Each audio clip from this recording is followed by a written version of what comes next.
بريدة أمان أرجومي في كيسة هدمتي سنتي أني تراسة أنسومان فارسة قافة إني جون إيشيني سمال دي بفتي بيتا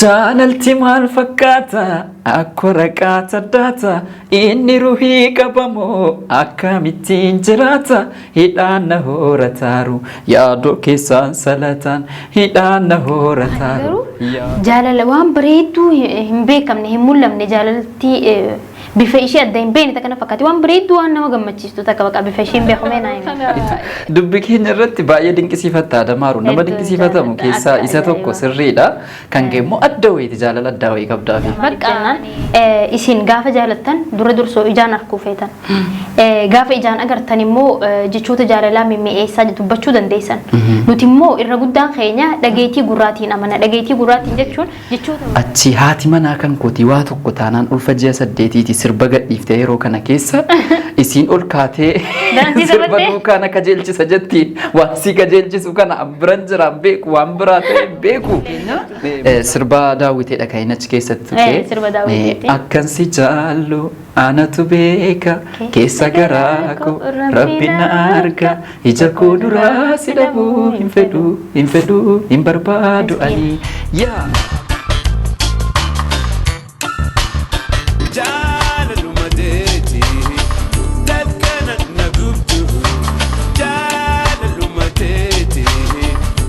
Egaan akkam jirtan daawwattoota Forex Entertainment qophiin keenya qophii qara jaalalaati wajjin an Assuu Mudassiri anis Isaaq Zeenuuti jaalalti maal fakkaata akka raqaata daata inni ruhii qabamoo akkamittiin jiraata hidhaan na horataaru yaada keessan salataan hidhaan na horataaru yaada keessan salataan jaalalli kun bifti isaa maal inni mee jaalalli bifa qabdi egaa akkamitti weellisaan bifa isaa gaafate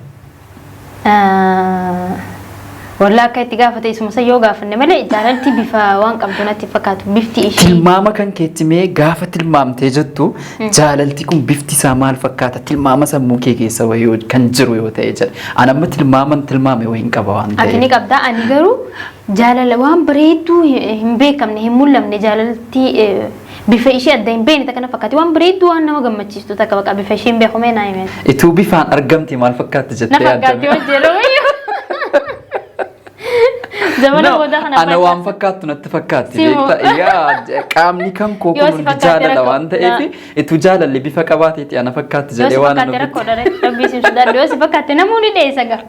دبيكين يرت جالتي وان بفان أرجمو ميتي أما فكينا كلينسا بفان أرجتو بشان كنا فاتو بف نما قافت تأتي بشان بفتي سامالك كتأ الدواستين بيكتو بفوانين كمنه وإيتي وان دكنا كيس ديمو كان دكنا سوداني كان قرن سوداني كان روبان سوداني أدود لي غبال لي وان هندن سوداني وإيتي وان يرول لي فيس سينو gaafa hirisi firoomfatu waan tokko wanti isa dhowwan jiru eeboonis gaachanis wanti tokko wanti isa dhowwan jiru waan ta'eef qaamaan akkuma leencaa wayuma hundatti waan seenu wayinatti fakkaata bifaan garuu kana jette gurraachas ta'uu danda'a adiis waan fedhe ta'uu danda'a yoo diimaa jenne jaalala qofa ibsa gaafa gurraacha jennus jaalala jidduu walloluu waan jiraatuuf jecha wal dhabuu waan jiraatuuf jecha gurraacha ta'uu danda'a bifa hunda ta'uu danda'a siigalee jaalalti bifan qabdu jeeti yaadaan akka kiyatti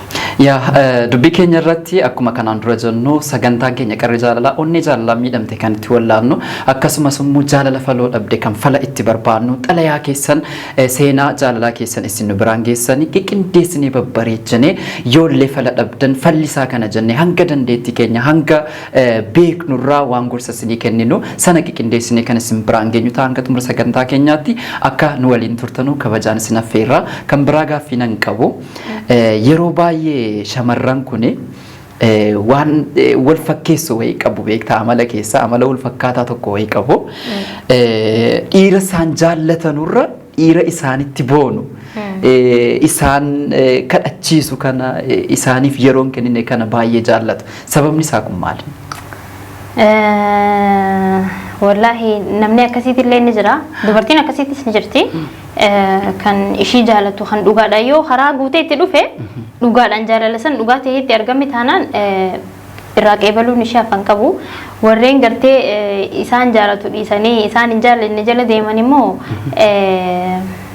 ulaagaaleen jaalalaa takka qoodni jaalalaa waan galeef natti hin fakkaatu garuu jaalala gizee dhiirti takka dubartii takkaaf jaalala ibsu akkaataa itti ibsu qaba kanarratti sirba tokko jira beeta sirba Adamaaru ne akkuma beekamu sirba Adamaaru kana dubbi keenya irratti baay'ee dinqisiifatta Adamaaru nama dinqisiifatamu keessaa isa tokko sirriidha kan geemmoo adda wayiiti jaalala adda wayii qabdaafi bakka ani sirba durdur kuni beeta sirba gizee dhaggeeffattu jechoonni isaaniidha sirba nu jalaa fixan barjaru duri dubbi keenya irratti nu amma fakkeenya maqaa weellisaa baadhannee teenya sirba tokko wayii kaane bocne sirbiuudhaaf gaafa jennu sanarra sincaalu yeedaloos yoo ta'e walaaloos yoo ta'e jara durii nu jalaa fixanii jiru dubbachuuf sirbi durii waan ajaa'ibaa sirbi dur kun inuma hin moofa'u beeta gizee hunda yeroo dhaggeeffattu akka waan harawaa tokkotti dhaggeeffattu sirbi ammaan tanaa kun gizee baafamee bareedaa ta'a torban takka hooyi hooyi qaba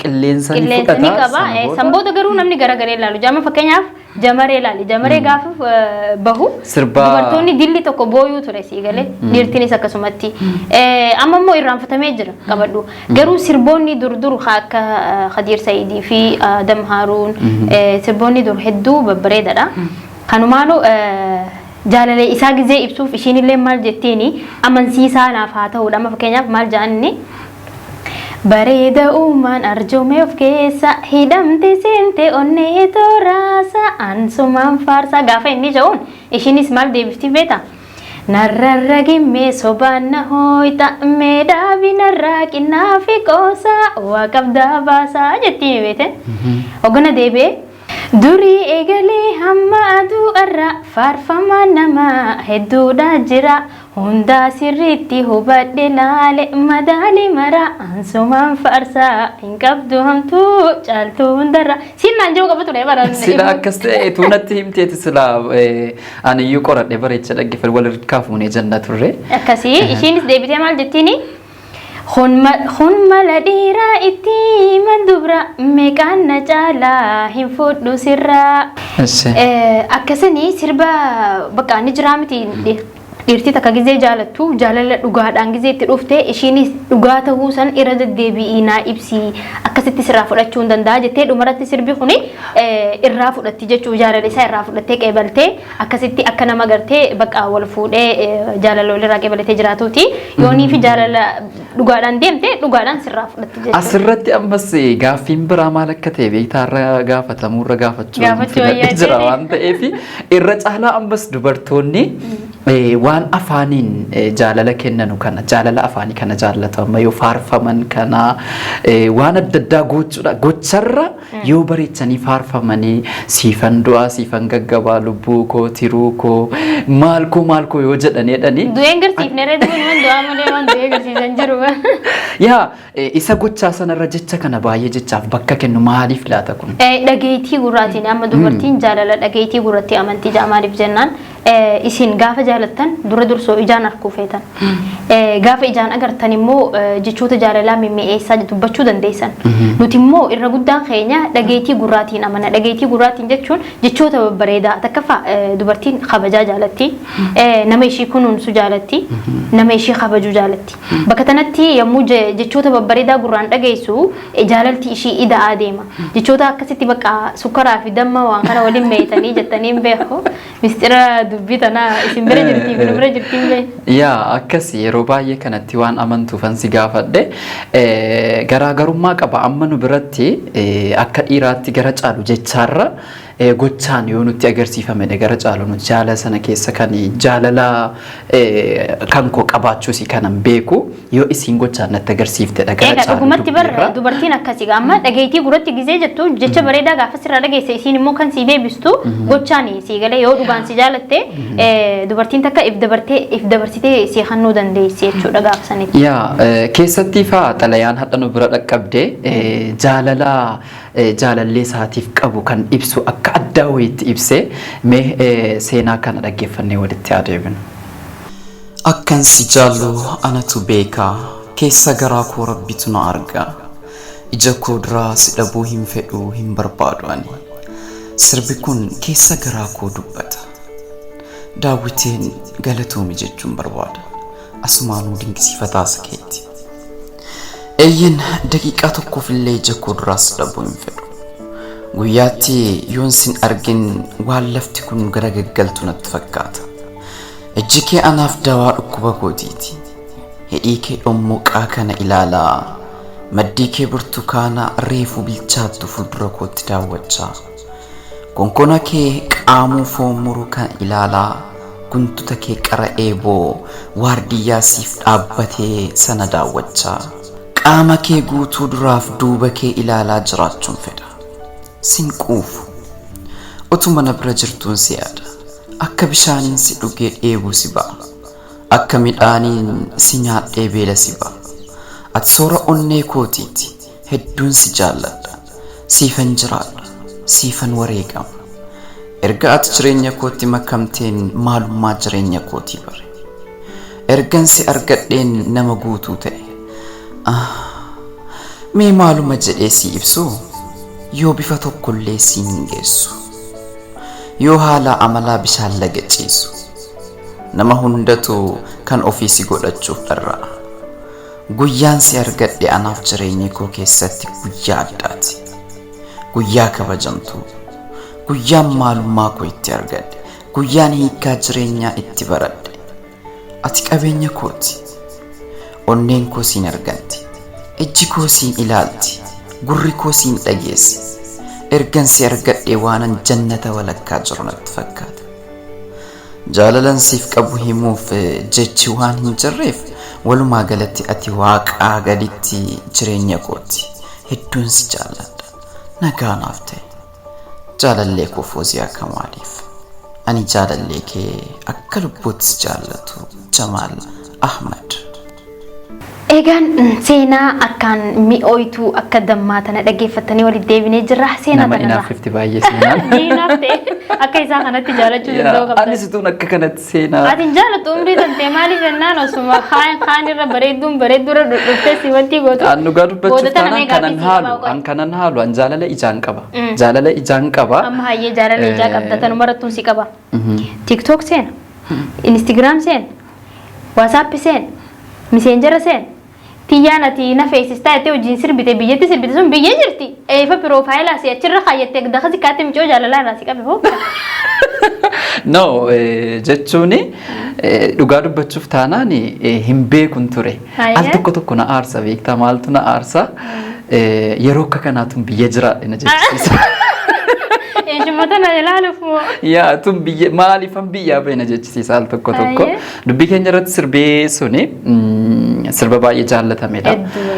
Sirba jaalala. Guddaan namni koomantiin na kajeelchisaa jaa. Maal si kajeelchisa? Isaaq maal kajeelchisuu eegalee jaanii asii Itoophiyaatti isaa kajeelchisuu eegalee rabbii jaalala.